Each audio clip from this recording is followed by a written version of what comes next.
had to put aside and change our values. The very values that are driving the world today, we have to change them because they brought us to this crisis.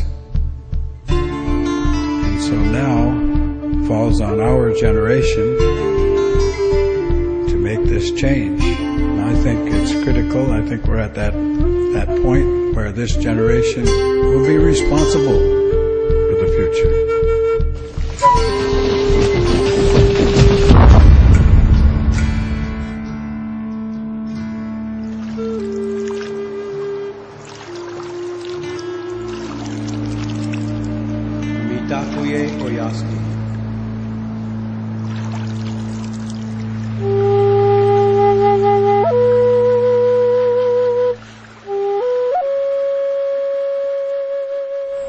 Water we view as the lifeblood of Mother Earth. Water is one of our primary sustainers.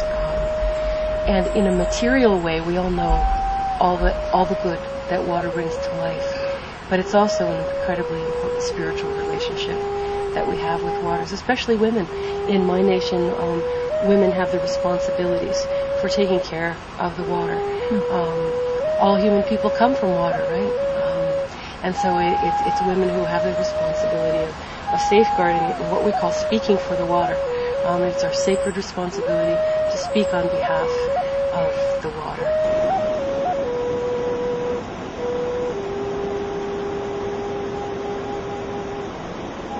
It's a very rich place, but it's under places like this that the fracking is proposed to occur. It's underneath these beautiful escarpments to go down through the limestone that we're sitting on here into the Marcellus shales, where the pockets of natural gas are said to be.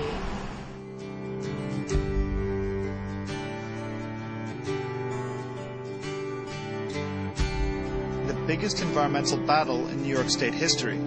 Last week, government regulators opened the door to natural gas drilling inside the Marcellus shale watershed, which supplies drinking water to some 15 million people, including 9 million New Yorkers. All the plants are dead, and he's the one that brought it to my attention. I said, you know, the water didn't look great. It didn't look great, but I just never went over to check it out. About it, yeah. Well, when he came over after he was done fishing, he said, man, everything's dead. I said, what? So, Cheney's company, Halliburton, did this. Even the Democrats voted for the Bush-Cheney energy policy, which was totally written by the energy companies to exempt them from the Freshwater Act, the Clean Water Act, the Superfund Act, and any kind of protections against pollution that are federally regulated.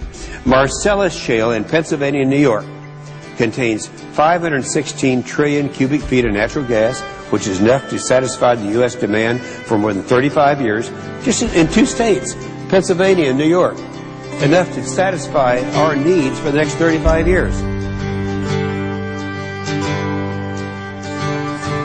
Sacred water, sacred life, sacred beings, sacred universe. Then we understand that our thinking has been fractured in a way, just like the mining that's going on now. Everything is fractured. They're dividing everybody up.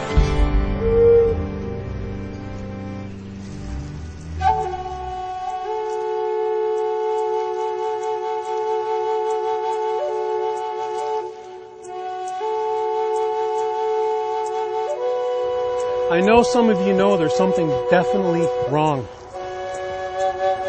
You don't know what to do about it yet, but you feel something's wrong.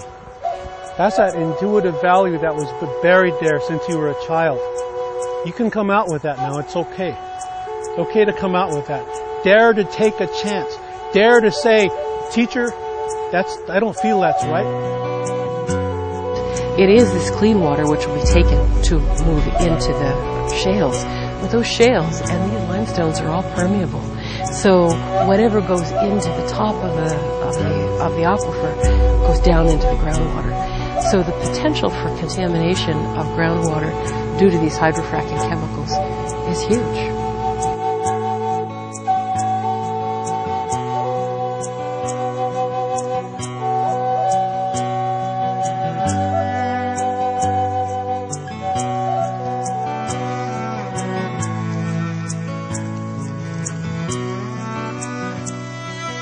And in real time and real spiritual consciousness and thinking, you can be better or you cannot be worse. Just like the water, just like the rock, just like all these trees, so you can't be better or worse.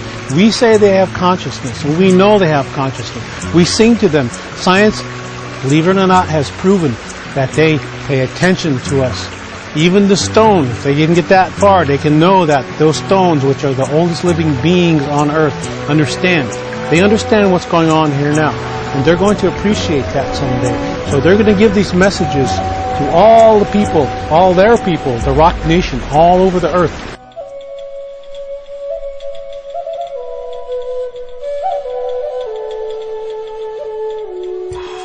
If I could, I would ban hydrofracking in Colorado. If I could, I would ban hydrofracking in Texas or Louisiana. If I could, I'd ban it in Pennsylvania. But I can't because it's already started. In New York, it has not started. We have an opportunity to not let it happen.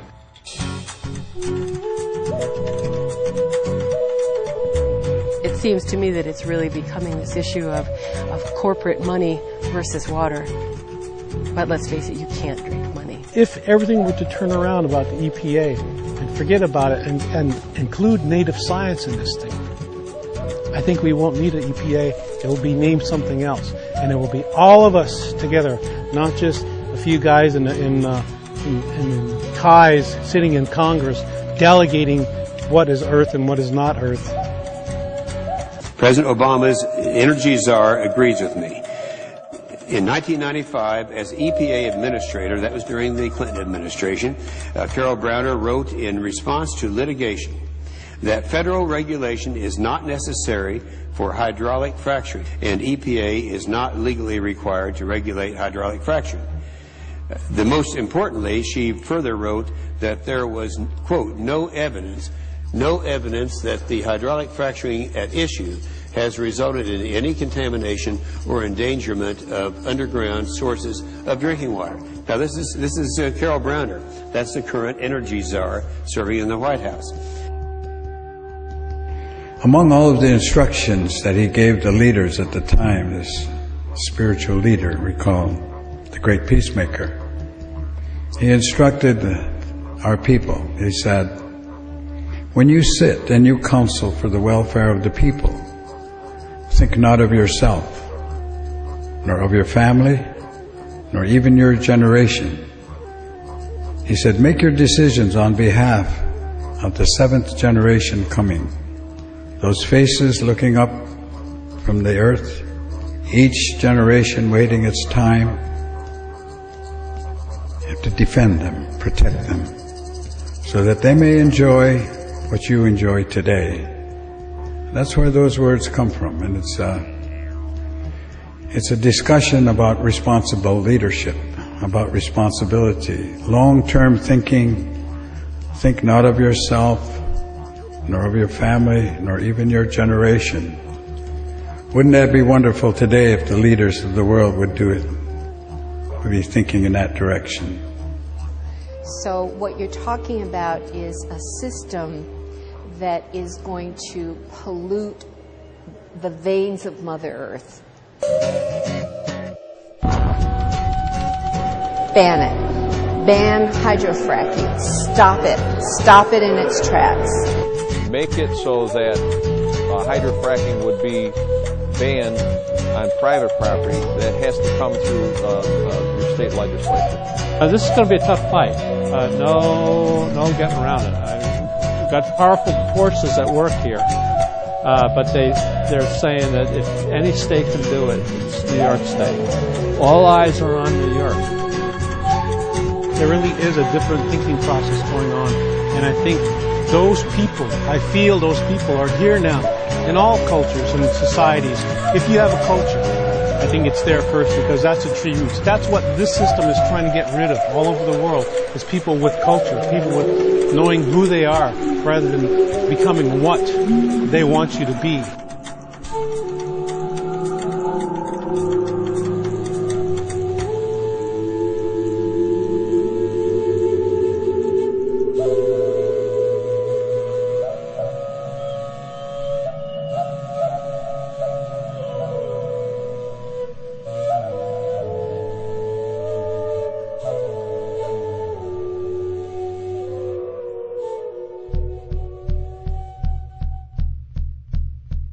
So when we view water, let's stop thinking of her as just water, as just blue, as just wet. Remove those terms and say, Mani Wakan in my language. It only means sacred life. As individuals facing threats to the water, we can feel really powerless against the lobbyists, against the industry, and yet I think we have to think about ourselves as drops of water, because each of us, as that little water drop, might not feel like we can have an impact, but water moves and water collects. And if we think of ourselves of all these little drops of water coming into little streams to tributaries and eventually creating this powerful river of opposition and a river of protection for the waters. And that, I think, is our moral and spiritual responsibility.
We have to put aside and change our values. The very values that are driving the world today, we have to change them because they've brought us to this crisis.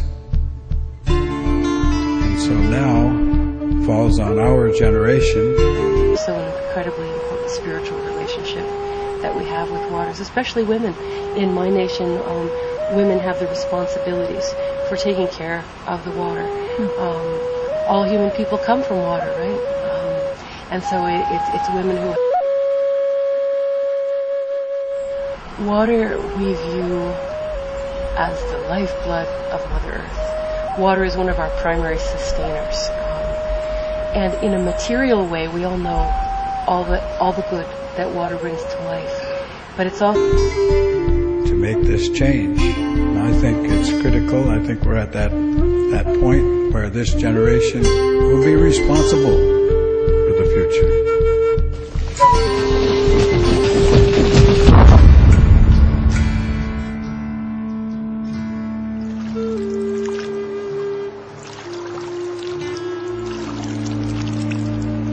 Mitakuye Oyaski.